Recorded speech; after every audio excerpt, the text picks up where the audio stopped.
Hey there, Crystal Clear crew. Welcome to another episode of Crystal Clear Moments, the podcast where we plunge into stories and life-altering, mind-blowing, and downright transformative moments that our guests have experienced. I love this. I love it. I'm loving this too. I'm your host, Crystal Blackwell, and I have here today to guide us through her journey of Crystal Clear Moments, Susan Casper. Welcome. Thank you. I've been waiting for this for a minute. You know that, girl. I do. And this is a full circle moment for me because several years ago, I had the privilege of interviewing you and you gave us incredible tips on how to make 2021 our best year ever. And now look at you, your beautiful podcast. And of course, Crystal Clear Results doing phenomenal. Yes, so congratulations to you. Thank you. Thanks a lot. I appreciate it. Well, you're part of my journey, that I share often. You believed in me and you believed in my vision and encouraged me and coached me. You got me. Anything that I'm doing, I learned from, let me tell you guys, I learned from Susan about the pillow on the back and how to cross your legs and all this stuff. I mean, she educated and I listened. Yeah, those little posture moments, right? Yeah. I think that when you have women in this industry, and I say this industry, when you're sharing and empowering and encouraging and inspiring, we have to lift each other and we have to be open to sharing the space. And not making it just about you, but making it about everyone. And inclusivity is important when you're doing what you're doing, but to be out there and bringing others along the way, that's how you open yet another door for someone else. So thank you for saying that. I've been a little bit of a beacon in your life because you certainly have been in mine. And I don't think I'm alone. I really don't think I'm alone. But I just wanted to, as the young folks say, give you your flowers. Thank you. I will receive them. Right? And that's another thing. We have to learn to receive our flowers. Yes. When people give us a compliment, just say thank you instead of trying to do an asterisk by it, right? I know, I wish I had worn this outfit instead. Yeah. So thank you. I received my flowers and I have been at this a long time, almost 30 years. And I think that's always the most gratifying thing to hear is when someone says you were a mentor to me or you inspired me or thank you for believing in me. Yeah. Those are action words and I appreciate that. Yeah, but you walk the talk. Oftentimes we get those buzzwords that I support women and, I encourage them and we see that and we've experienced it as women, especially women of color. Absolutely. Where people are saying that, but then they're not really demonstrating it and it's not from the heart and it's not like a love action. I feel like for you, it's a part of your DNA. And I've gleaned and watched you, not even just with myself, but people that I know who know you, it's the same message. So you're consistent in what you do and how you show up. And thank you. That's why you're so fabulous, girl. Oh, thank you. You're so fabulous. Yes, it's interesting to sit and hear that because, I always share with you, I think people are smart enough, especially in the visual medium of broadcasting, which I have the privilege of doing every day, podcasting now, authenticity, you can't fake that. You can't fake, being transparent about yourself and your life. I think people, when they see you on television, they go, I wonder if she's a certain way, or I wonder if she's really that kind in person, or is that really who she is? And I always believe that I don't think there should be two versions of yourself. I think you have to just be who you are. And not everyone's going to get down with you. I have shared that with you before. That's okay. And that is okay. Not everybody is going to get you. Not everybody's going to receive you or like you. I'm a people pleaser by nature. So if I do feel there's a problem, I will come to you and say, did I do something wrong? Or what is it that this is back when I was younger. Now that I'm over 50, I don't really kind of do that as much. I don't really care if you get down with me. Because it's a process. It is a process. You don't get there overnight. Absolutely. Especially when you're a child, you really really want to be a people pleaser. You want everyone to like you. But as you get older, you realize as long as you're being true to who you are, it's okay if not everybody, you know, understands you or can figure you out. You have your core group of girlfriends and maybe guy friends too who get you. Right? Who you can be who you are and all of your flaws all the time. And that's the group that I tend to want to stay with. And that circle gets smaller as I get older. It does, right. And that's okay too. Yeah, so okay. Because not everybody's always going to be a cheerleader for you. Right. But you do have those who will show up every single time. I know, isn't it? And I like when you said your group is getting smaller, and oftentimes making room for the new. Yes. You know, because you got to make space for stuff. Absolutely. You can't just keep adding. You have to make space. So making space for your new crystal clear moments that are coming, they're all around us. It's how we lean into them. So Absolutely. before I dive into this, you guys, we got to hear this bio because for those who don't know her, you know, when we talk about TV personalities, we never hear like nearly 30 years. I mean, that is phenomenal. Thank you. That is phenomenal for you to stay steady in the light, you know, as they would say, relevant, right? Forward thinking, still reinventing yourself. I'm sure a lot of that's going on. Oh, yes. You know, especially this year. Yeah, and which is good. Yeah, we're going to talk about some really good what's happening this year. But I'm going to read it because it's so much, and not so much as I just don't want to miss anything. Of course, we know with Susan Casper, nearly 30 years experienced, award-winning anchor, reporter, and host. She just recently joined, and we're all celebrating this. All her family and friends are celebrating her recent move to Arizona's family in 2024, and her new role as community relations manager and community anchor. So you're all about the community, which is really who you are. Yeah. You're a community girl. I am. And it's funny because I believe that this position was tailor-made for me. And I say that with... I was very conscious in my decision of leaving my former station that I had been at for 15 years, ever since I moved to Phoenix. And I came from the sister station in Tampa from that. So that's my family, will always be. But when I decided to move into this new trajectory of my life and this new journey, I was very specific in what I prayed about.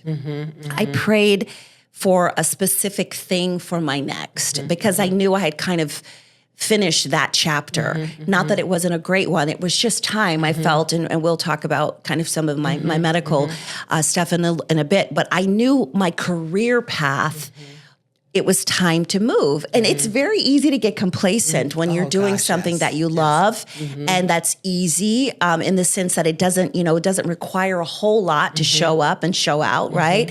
Like your autopilot. Yeah, your autopilot, and you do good work, and you're proud of the work you do, but you know you want something more. You want to stretch a different muscle.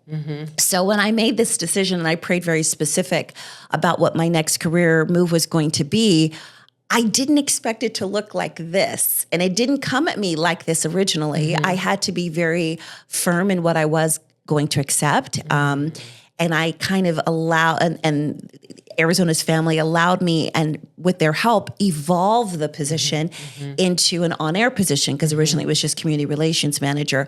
And because of the community and the fact that family is in our name, Arizona's family, it made sense.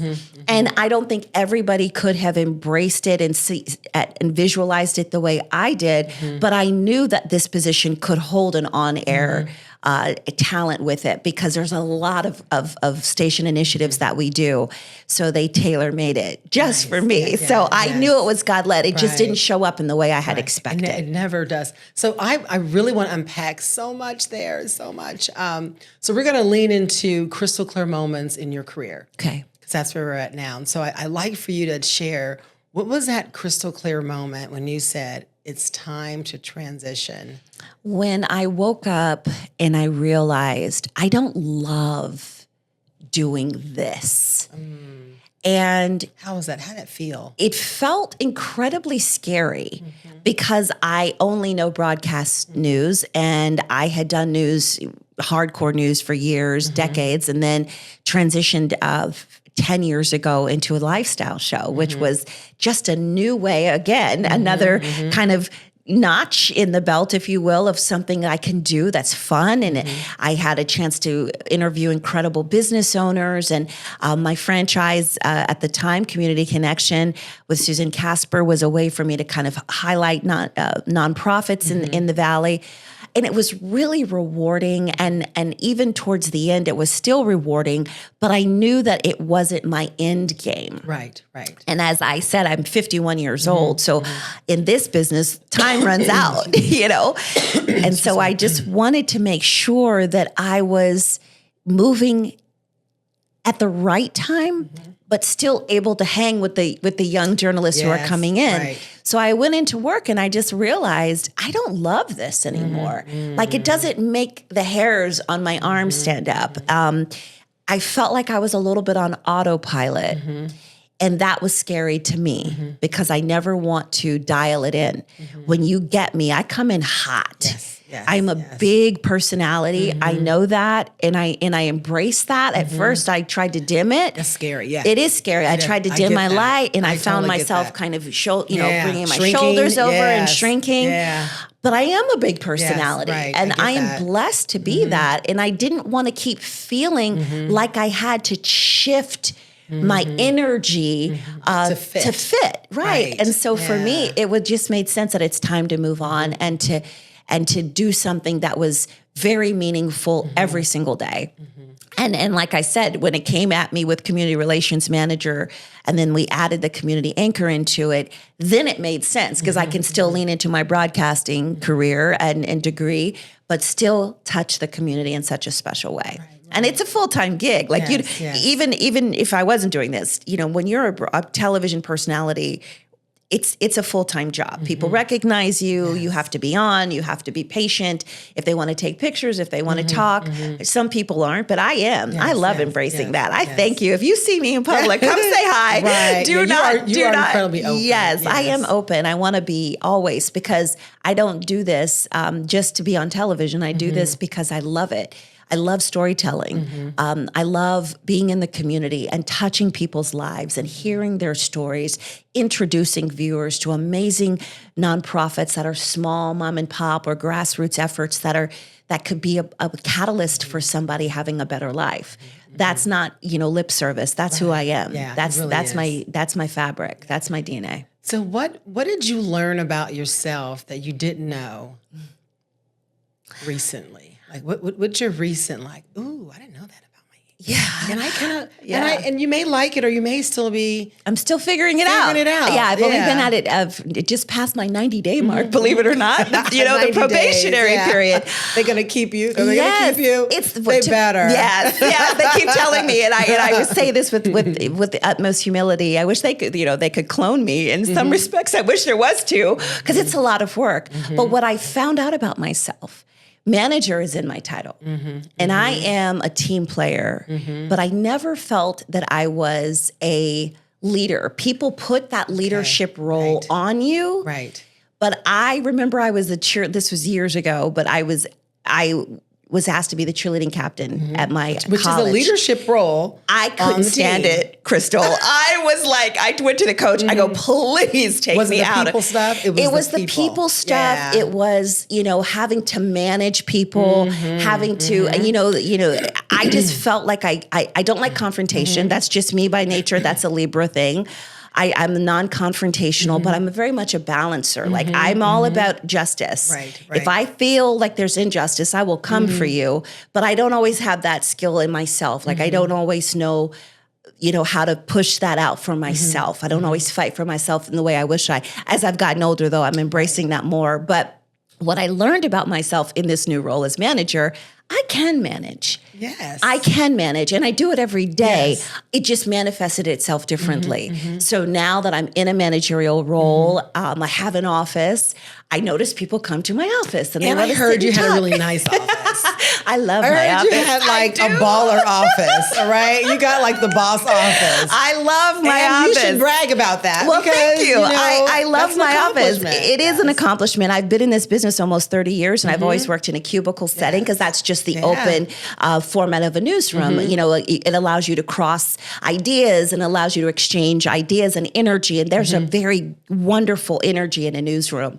But to have an office, now I get to play on both floors. So I'm on the manager side. I have my own space, but then I can go down and really have that creative flow with other folks on different floors. And I do that. I don't sit in my office all day. I'm on the third floor, you know, with the team there. I'm on the first floor with the news team. And I have the privilege of having my stories air in a lot of different places, you know. So I do feel that God was preparing me all of these years for this moment to be a manager, to lead a group, to manage not only my time and my stories, but a station. This Arizona's family. We're 3 TV stations. We're 3 TV. We're CBS 5, and we're Arizona's family sports. So it's 3 TV stations. We do a lot of initiatives in the community. We are media partners for a lot of amazing campaigns, and so to manage 3 stations is a lot. And it's a lot of balancing. It's a lot of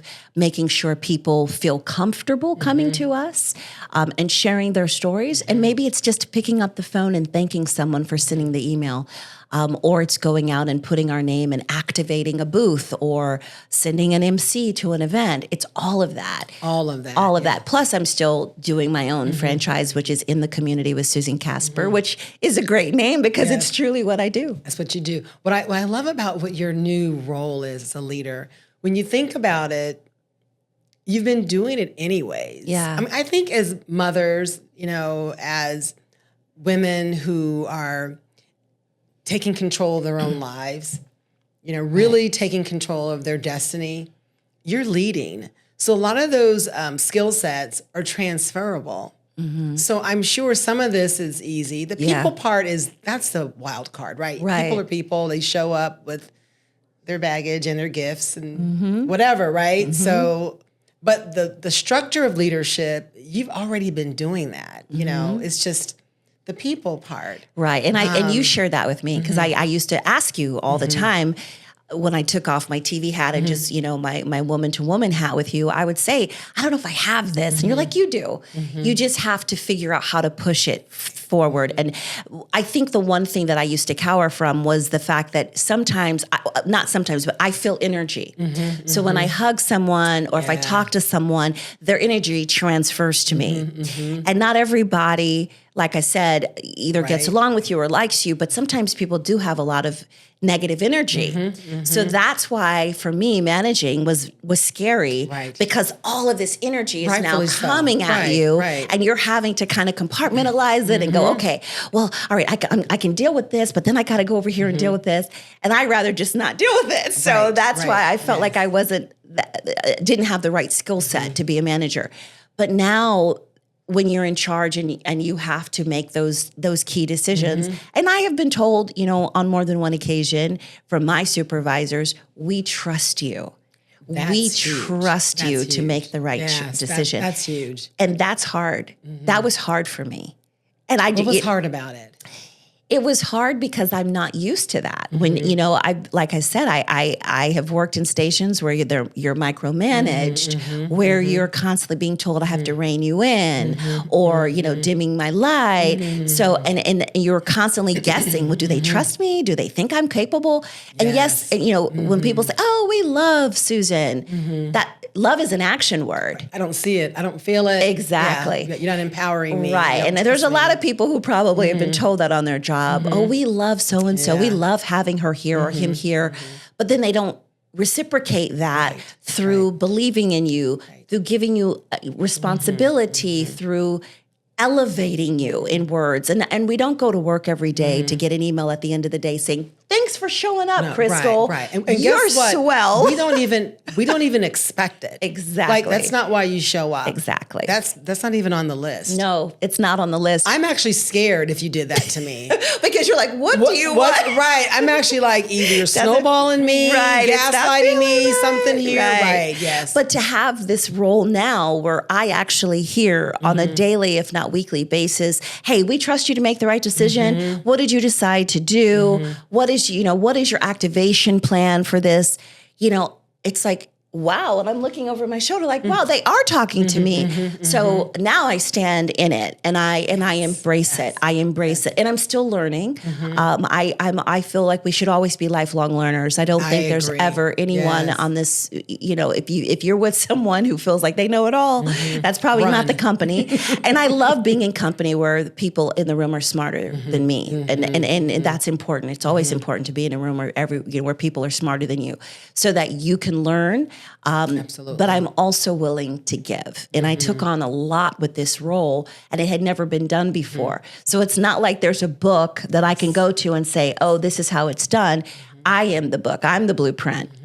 And I'm glad to be in that. That's a cool place to be. Yeah, it is a cool place to be. And it's time because you have 30 plus years of experience professionally, but personally that goes right into it. Life experience just as important as work experience. Absolutely. So you're at the point in your life where you have wisdom, you have, knowledge to share, personal experiences. Like you said, you could probably discern things more now than maybe you couldn't have done maybe 15 years ago. And now you're placed in a leadership role and you're defining it at the same time. Yeah. And like you said, they trust you. Yeah. And that's, when I was in corporate, that's all I used to ask for was just let me do my thing. Let me, and if it's not right, coach me, correct me, show me, I'm good. But don't hover and don't try to make me shrink because I'm too big for that. Yeah. So what I used to do, and my husband he would roll his eyes, but then he got to understand the way I flowed.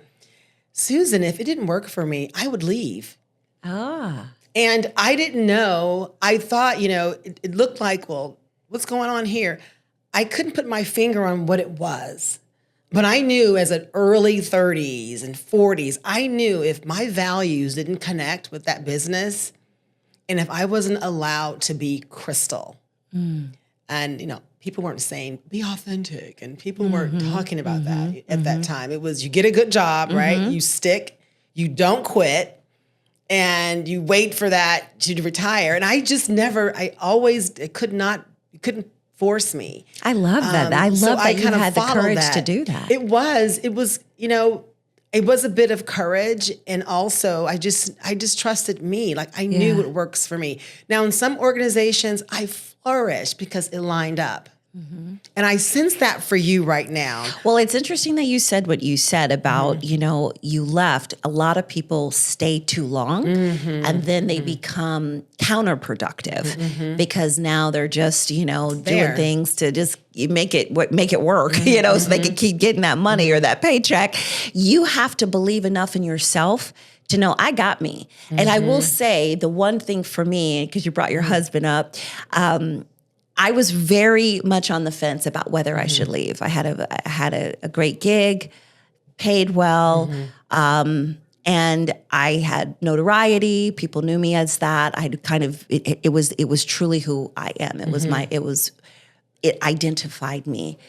And I came home and I told my husband, I need to move on. It's time. I can feel it in my bones. It's time. And he looked at me and he said, I got you. Yes, I get that. Yeah. That is a huge weight when you have a partner who looks at you and says, I got you. Yes. Then you can be and figure it out without having the stress of, I got to make the bills. I got to make sure the kids have what they need. I have to make sure the house still functions. And I had the liberty and the grace to be able to figure this out. Luckily, I didn't have to wait. I literally left a job and had an offer already, but that doesn't always happen for people. Absolutely. So then they stay too long. And not like you had a husband who was like, Go ahead, Crystal. Figure it out. Like, I got you. I can trust her. She can do it. Right. So this is a perfect segue into the crystal clear moments of you in your personal life. With you, first let's do you and your husband, then we'll talk about you are a recent empty nester and what that's doing for her. Yes. And she's like, and she's like liking it, but not. And I know, but so, what you and I we have so much, we always talk, we have so much in common. We do. This indeed we really do is that your best friend is your husband, like my best friend is my husband. And we met young adults in college. We grew up together. We blueprint our lives together. We're partners. You guys, I see exactly that, you know. Exactly. And when your partner is your best friend, you kind of feel like all needs are met. All needs are met, and you can be vulnerable. You can be strong. They're not there to fix everything, even though they will if you ask them. They're there to listen. I truly married a great guy. All my girlfriends are like, girl, you hit it. You know, my mother right? too. I hit the jackpot. I did. He is truly, Sydney is truly just my best friend who just happens to be my husband. It wasn't the other way around. We met on a blind date, and we had talked on the phone way back in the day before cell phones. And there were cell phones, but I think they were like this big or ones? Something. Yeah, the blocks right, exactly. And we had been in phone communication for almost a month before we ever saw each other. And the reason I know that is because I wasn't making enough money at my first job to pay my phone bill. And my mom was like, who do you know in Tallahassee? Because it's Tallahassee. He was at FAMU at the time. He's a FAMU graduate at the School of Architecture. And I was already working as a weather anchor in Panama City, which is where he was from. So we were talking every day, falling asleep on the phone, waking up and hearing each other's voices. And so when I finally laid eyes on him, I was already in love with him. I didn't even know what he looked like. I just knew his mind, his heart, his soul, his spirit. It aligned with what I was looking for. So when I saw him, that was just the gravy. And I knew he was going to be my husband. I don't think he knew it, but I knew it. Look at there. So it's like with me and Ivan, it's the opposite. He knew it with me, and it took me a minute to catch up. It's interesting how when you talk to couples been married forever, it's always one who knows it. It's always one who comes like, they come along, but they don't know right away, you know. So what was your crystal clear moment with Sydney when you knew? I walked into. It was 4th of July. And she even knows the date. I know the date. We were sitting on top of the live truck. We're in Panama City, so we're on the bay, on the beach.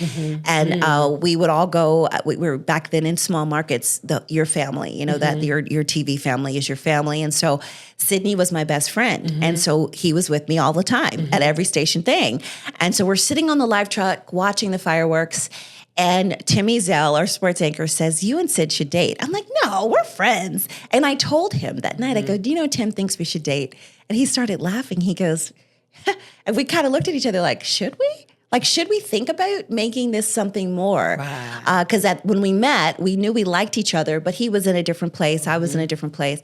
And so we started dating, and 8 months later, we were engaged to be married. And I knew in that moment that our friendship was so big that everyone felt it, but our connection was even deeper that we didn't even realize that we had fallen for each other through this amazing friendship. And, you know, we're coming up on 27 years later, and it's a long time. Like you said when you first started about you and your husband, I've been with my husband longer than I've been an adult. Same here. Yeah. Grew up together. That's all you know. Right. I remember he used to laugh because I used to, when I was anchoring in the early days, I would struggle with, you know, kind of getting words out sometimes. And he would laugh and like, I was with you there.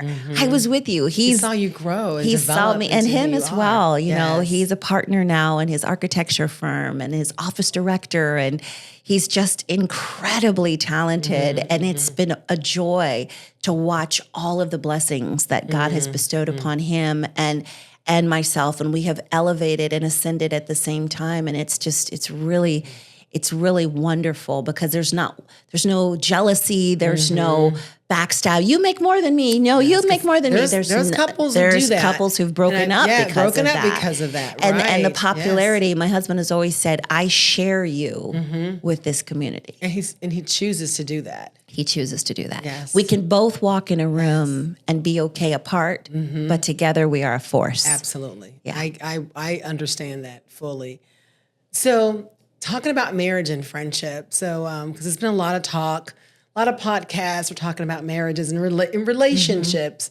And I was listening to one, and they talked about friends, and when you're married, and the importance of friendship. And so I have a question for you. You guys are friends. Are there times in your marriage where the friendship piece overrides the marriage, the couple, or the couple piece kind of overrides the friendship? Yes, I friendship has, in full transparency, has been what has kept us together. I agree. Give me some for that. No, Yes. that's for real. Because that is real. yeah. I agree. For us, I agree. Yeah. I have been told by more than one of my girlfriends, you tell your husband too much. Same here. And I know I do. I tell Ivan I do. everything. I tell him I tell everything. him girl stuff, guy Yes, stuff, all the and- little gossipy. I tell him everything. Everything. And Yeah. and you know, no marriage is immune to problems. Right, No marriage is perfect. There's ebb, there's flow, there's happiness and sadness, and we've had it all, and in 10,000 times more. But at the end of the day, when I wake up, regardless of how, and we don't go to bed angry. We try our very, very best not to go to bed angry. We light a candle if we need time to just kind of, meditate and need some time to ourselves.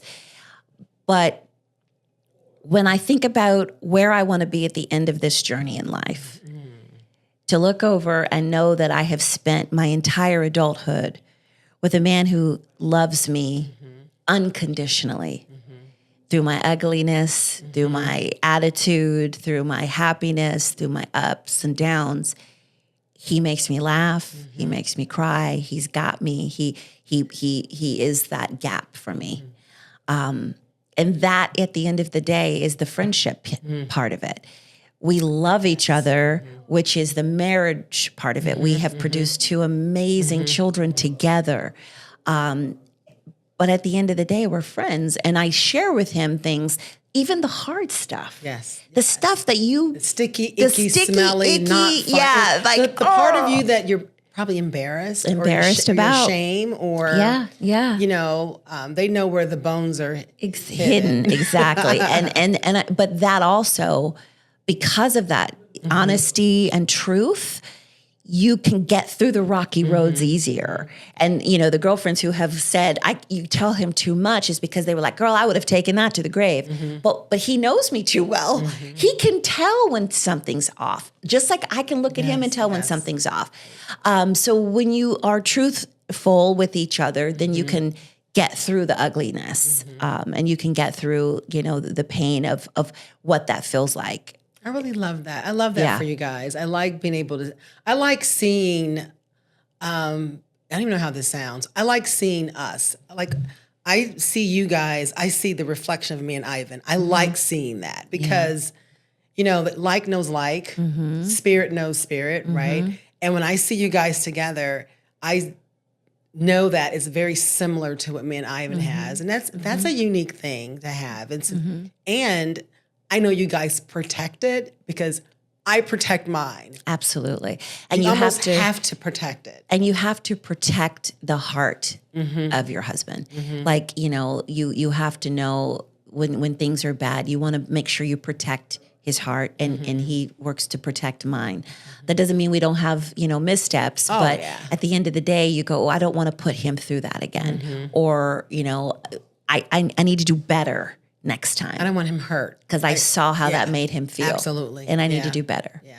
And I think too, at this season in our lives where our kids are young adults, we can even further invest into them. So let's talk about these young adults. Oh my goodness. These adorable twins that you have. I tell you, you have two girls. Two girls. You raised two beautiful Black young women, educated, going to, they're at what, the Honors College at ASU. Barrett Honors College. And it was funny. I have to tell you a funny story. I always considered myself a boy mom. And you've told me that before, Always. and you're such a girl mommy. When I was growing, first off, I didn't want children at all, at all, and that was my decision when I was younger. And I told my husband that when we got married, when we were dating, I was like, kids is not in my plan. My life plan doesn't include kids. It's not on my list. Yeah, and he's the baby of 5 boys. And so a big family was all he ever dreamed of. So he goes, well, what about 3? And I'm like, how about 0? And then I was like, okay, maybe 1. And then I kind of agreed, okay, I'll get pregnant one time. That's what I told him. God just blessed us with 2 babies. So I got pregnant once, had 2 babies, but I always envisioned myself as a boy mom. Well, I had a very vivid dreams, still do. I do too. And I dream every night. Like, well, this particular night, I dreamt the faces of my unborn babies, and it was 2 little girls. And I woke up in the biggest panic crystal that you could imagine. And I called my girlfriend at the time and I said, I was bawling. She goes, what is wrong? I go, I'm having girls. She goes, you got the sex of the babies? I go, no, I saw them in my dream. She goes, girl, you can't believe it. I go, trust me. My dreams are vivid and they're real and they normally manifest into the truth. And I said, I'm having girls. I knew I was having twins and I knew I was having girls. So I didn't tell anyone else. I didn't tell my husband. I didn't tell my mother. I didn't tell anyone. You didn't even want to voice it. I didn't want to voice it outside to her. But you know what she told me in that moment of emotion and sadness and fear that I couldn't raise girls? She said, God not only blessed you with 2 babies, he blessed you with 2 girls. And it's hard to raise a boy or a girl, but especially Black women. And he gave you this gift because he wants you to take what you have been blessed with and pass it on to these future young women. And at that moment, my whole mind flipped. Oh, I'm a girl mom. And this was before we knew the sex. So finally we're at the appointment. We find out the sex. I told the doctor, I go, it's 2 girls. And I already knew. Sid's like, you knew? I go, I knew. I saw their faces weeks ago. And so when they came out, and again, I had this vision of, and full transparency, these girly girls like me and heels and, and prim and proper. My daughters they are who they are. They love to dress. They're very good dressers, but again, it wasn't what I had envisioned. Pageant. It never pageant. Cheerleader. That's what I was. I grew up in pageants. I grew up cheerleading. I grew up, These are athletes. They play sports. Yeah, and I was an athlete, but I didn't. They are true athletes. They are ambassadors, trailblazers in flag football. They were basketball players. They ran track.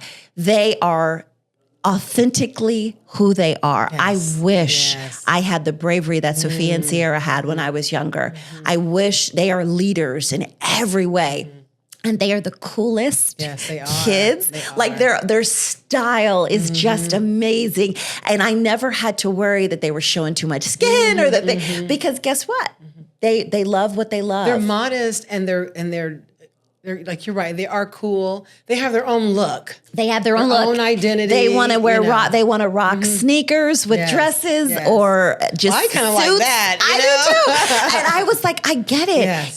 But I immediately had to stop thinking what I thought a little girl was supposed to look like, right? Did that hurt your feelings or did you feel a certain kind of way? No, at first I was, believe it or not, I was more protective of what others thought of them. And then I realized, wait a minute, I don't care what people think. My daughters are phenomenal women and young ladies. And if people expect something, that's on them. That's their insecurity, not ours.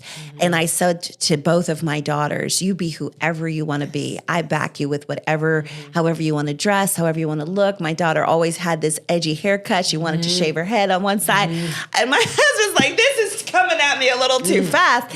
But I said, let them be. Because the minute we try to put them in the box that we expect them to be, they're going to do what they want to do. So we are so proud of them. They are strong, confident, women. And they are Black women, and they love that. They love that they know that what they are accomplishing will change perhaps the next generation of young Black women. So it sounds like you're talking about you. Right? Just saying. packaged a little differently, right? So yeah, when you said that, I mean, isn't that what we said earlier? That's exactly what we said. You. That's you. me. You have that. You transferred and helped develop their character, their hearts, their souls. Who cares the outer appearance? And the outer appearance to me in this generation, which is the most open and I love that generation we've ever experienced. Right? Yes. They are tolerant. Yes. They are patient. They inclusive. Are inclusive. Yes. They love on one another. They're not really afraid to say "I love you."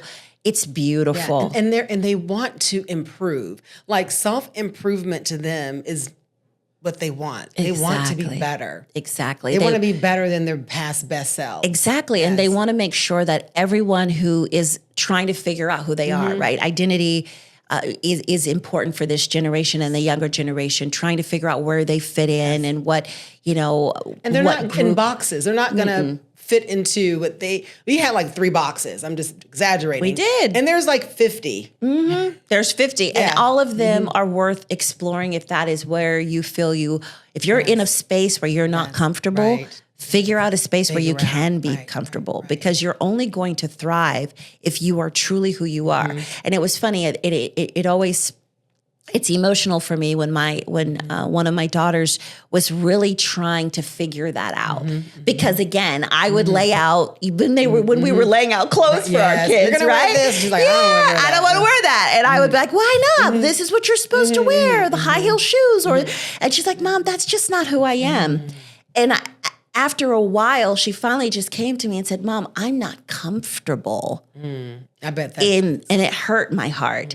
I'm like, you know what? At that moment, I'm backing out. Yes. Because I know who I raised. You figure out what makes you comfortable. You know what's inside. I know what's inside. Yes. You figure out whatever you want to wear, as long as you do it with grace, with kindness, knowing that you are a child of God, and Sydney and Susan's child. There you go. That's all I care about. So she gave you a crystal clear moment about Yes, she her. did. She said, she said, I'm not comfortable. I'm not. This is not me, And I believe, that happens often. That probably happened a lot for us growing up, but we didn't know how to take it to the next level. Well, we didn't talk to our parents so open we didn't like that. do it, or we conformed, and now we have a generation that they're freed up to be them full, authentic selves. See, we preached it; they're living it. Right. And we're learning how to be it. For them, it's already a be. It's there. And that's a credit to us for being parents who are open to listening. I think no knock on our parents. I think old school generation, the generational cycles that we have experienced and the ancestral, we just weave it through our lives and, we're quiet about things we shouldn't be and bury things we shouldn't bury. That's just, I was determined to stop it in my generation. I was determined to say, no, I'm not going to do that. I'm not going to bury anything. We're going to talk about everything, even if it's uncomfortable. We're going to talk about it because I don't want them to ever have questions about something because they were too afraid or I didn't give them the platform or the space to ask. And I think that even now, my mother and I have a phenomenal relationship, always have. My mother's always been my best friend. And now she's watching how I am parenting and she's going, I like that. Yes, that's and really I like cool. This is going to be this is going to get probably a lot of ums from people. In middle school, high school, they were freshmen. I decided to let my daughters curse one curse word a day. I'm okay with that. And I'm going to have a story for you. And so my husband, I told him, I said, I'm going to give Sophia and Sierra the permission to have one curse word a day. He goes, why? What are you talking about? You cannot do this. I go, because I pick them up from school and I hear them in the back seat trying to tell me about their day and they're holding back words and they're like, oh, and then they're using these words at school. Right. Yeah. And I said, and like sometimes they're frustrated about something. And I said, I just want to let them have one curse word a day. So I called my mom. I go, hey, Sophia and Sarah get one curse word a day, Mom. Please don't smack them. Don't judge them. Don't judge them. I gave them permission to do it. They're not going to go to hell. And she's like, are you sure about this? And so my husband even was against it. Right. It was the best thing we could have done because it allowed them to, one, be free when they speak. And some parents are going to disagree with that philosophy. You should never curse, right? Yeah. That's how they may feel. Yeah. But for us, it felt okay because they're doing it anyway when you're not looking. Listen, they're killing it. When you're not listening. Yeah. So I just wanted them to feel like they could tell us everything. And that really, to me, it opened that door. It allowed that door to crack open a little more. Right. Yes. Because they're like, Mom believes in us and trusts us enough to use our one word sparingly when we have something to say. And you know what? I'm not going to say that I don't hear them cursing, you know, around us the way they used to or where they felt like they needed to. But it's okay. It's okay. They're not going to, melt away. Words. And that's funny you said that because my youngest son, he wanted to curse. So he had to be in middle school. When I think middle school is when they start coming really into that identity. So I just said, go for it. I just gave him like a green light. And he's like, I said, yeah, go ahead, curse. Use the big M word. Use the big giant curse words, you know, whatever, get it out. So he was like, hell. I go, is that what you're bringing to the table?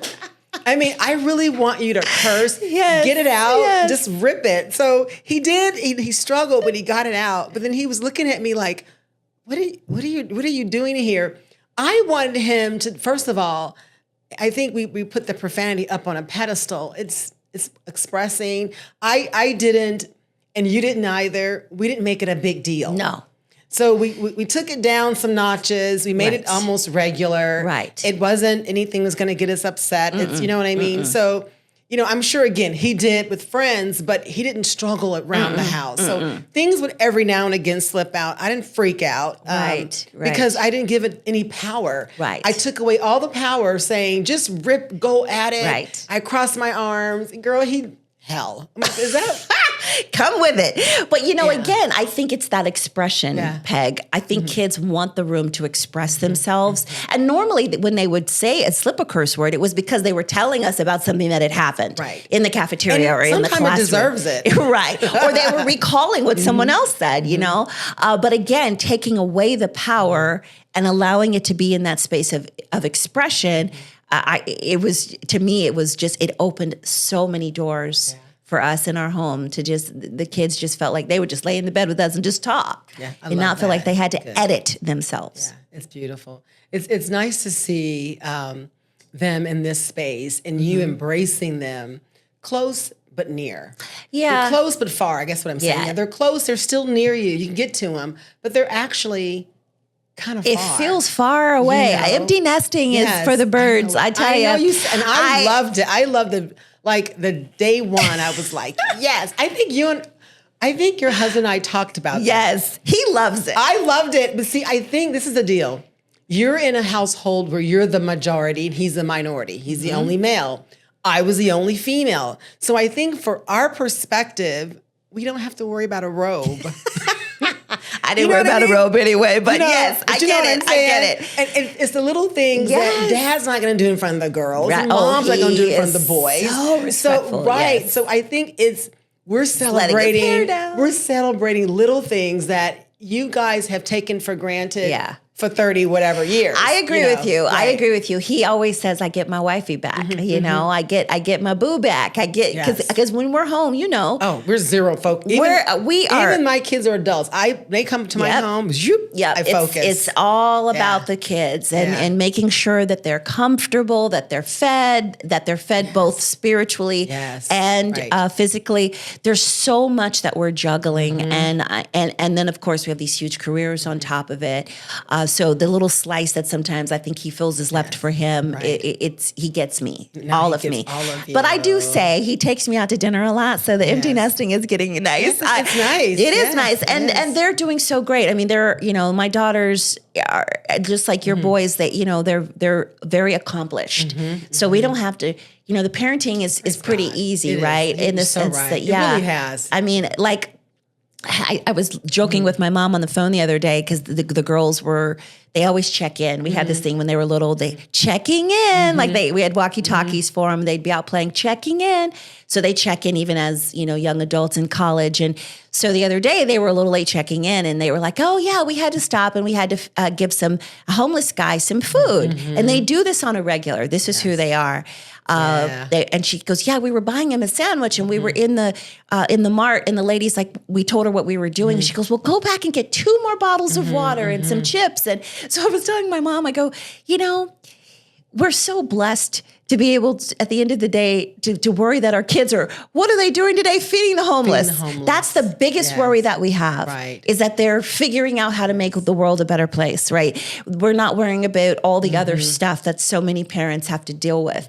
And those are our real moments. And trust me, we've had those hard conversations during when COVID first happened and school shut down and sports stopped. One of my daughters called and said, this is too much. Yeah. And it chokes me up because as a parent, I have interviewed too many parents who miss the signs. And she goes, Mommy, this is too much. I need help. So I immediately got her counseling and we took her to medical acupuncture because they weren't sleeping at night. Both of our daughters suffer from autoimmune diseases. So the acupuncture is a very comforting thing for them to be able to reset. That's so good. Yes. So I took them in for acupuncture and counseling, and I appreciated that she could look herself in the face and look me in the face and say, this is too much. And as a parent, we caught it. There were so many kids who didn't make it out of that. And some are still struggling. Still struggling. We have had a high number of teen suicides, and I was working on a teen suicide story around that time. So I knew what the dad had said, and I'll never forget, I asked him, do you feel you missed the signs? And that was the hardest question I think I've ever had to ask someone who had buried their daughter, whose daughter committed suicide 30 days before that. And he said yes. So it was my goal to make sure I didn't. She said there was a problem, and I, as a parent, had the responsibility to fix it. So, I know that our daughters, they're at a good space now, but COVID was tough on our teens. COVID is tough, still tough on those who are suffering with long COVID.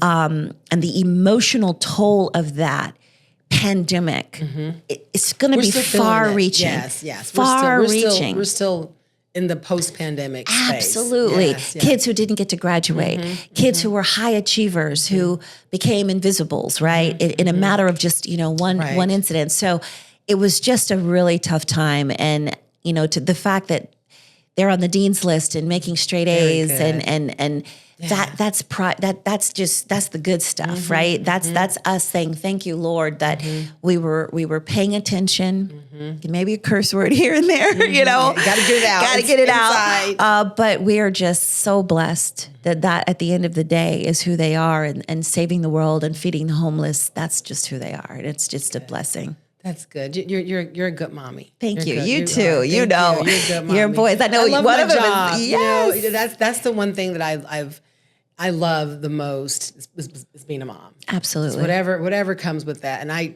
know you're the same way. So, what crystal clear moment, if you could create one for yourself, what would that be? My crystal clear moment would be watching our daughters graduate,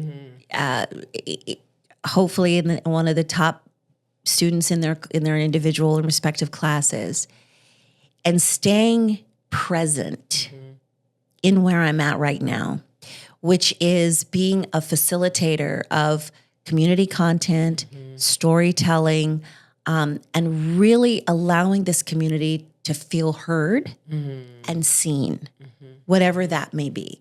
I have the privilege of interviewing, prominent people who have at the core of them, community, heart, soul, passion.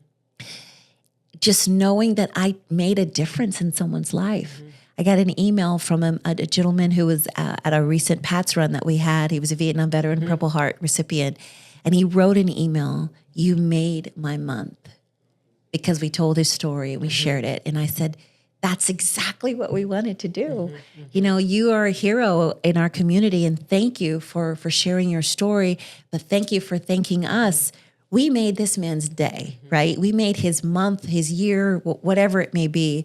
And at the end of the day, that just feels good to know that I took time and had a platform to continue to share stories and to have people like you say, I'm a good mom. Yeah. That's my crystal clear moment. When I see that, when I did a post recently where I checked the boxes, that means something. It means something. Yeah. It really does. So thank you. Thank Well, you. first of all, thank AZ family for trusting you with our community. Thank you. And your community is global, and I'm part of that community. And I feel safe knowing that you're out there, you're entrusting us with information, and you're lifting up the rocks, and you're finding things underneath it, and you're showing us with the good stuff that's out there, and you're giving people the love, support, and the voice, and they're feeling valued and heard and seen. So thank you for that. You continue on that work with the big smile that you have. Look at that. I smile with my whole face. I love that. Every muscle is engaged. That's your signature. That's your brand. I tried to love that. Botox my eyes open, but it doesn't always work. He says, you're going to still have that big smile. Yes. Look, people are paying for smiles. They're getting Botox so that they have a lift so they can do so.